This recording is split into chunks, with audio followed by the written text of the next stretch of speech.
તો હેલો મિત્રો, આજ આપણે જાણીશું રેશન કાર્ડ વિશે।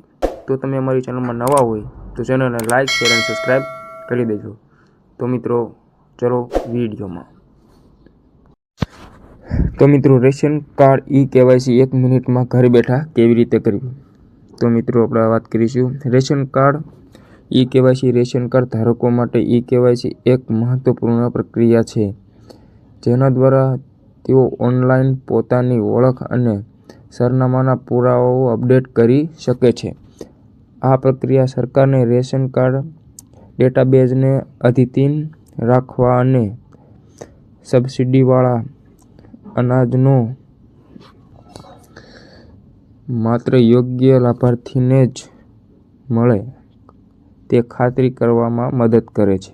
તો આગળ વાત કરીએ મિત્રો। તો મિત્રો ઈ-કેવાયસી કરવું ફરજિયાત નથી, પરંતુ તેનાથી અનેક ફાયદા થઈ શકે છે। ઈ-કેવાયસી કરવાથી રેશન કાર્ડ ધારકો રેશન કાર્ડમાં સુધારો કરવો, નવું રેશન કાર્ડ મેળવવું અને રેશન કાર્ડની સ્થિતિ ચકાસવાની જેવી સેવાઓનો ઓનલાઈન લાભ લઈ શકે છે। આ ઉપરાંત ઈ-કેવાયસી કરાવવાથી સરકારી યોજનાઓ અને સબસિડીઓનો લાભ મેળવવા માટે પણ મદદરૂપ થઈ શકે છે। તો આગળ વાત કરીએ મિત્રો।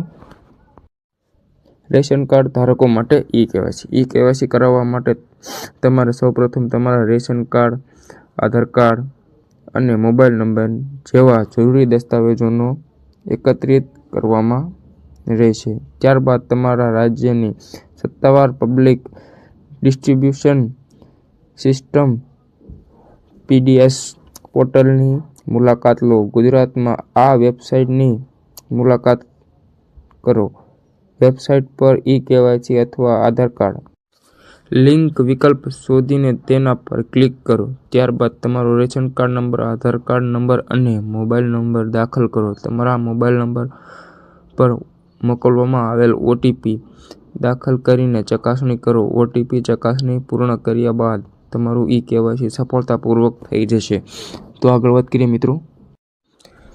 તો મિત્રો ઈ-કેવાયસી કરવાની અન્ય રીતો। ઈ-કેવાયસી કરવાની અન્ય રીતો। જો તમે ઓનલાઈન ઈ-કેવાયસી કરવા માંગતા નહીં તો તમે તમારા રેશન કાર્ડ અને આધાર કાર્ડ લઈ સાથે નજીકના રેશન કાર્ડની દુકાને જઈ અથવા નજીકના સામાન્ય સેવા કેન્દ્ર CSCની મુલાકાત લઈને પણ ઈ-કેવાયસી કરાવી શકો છો મિત્રો। તો આગળ વાત કરીએ।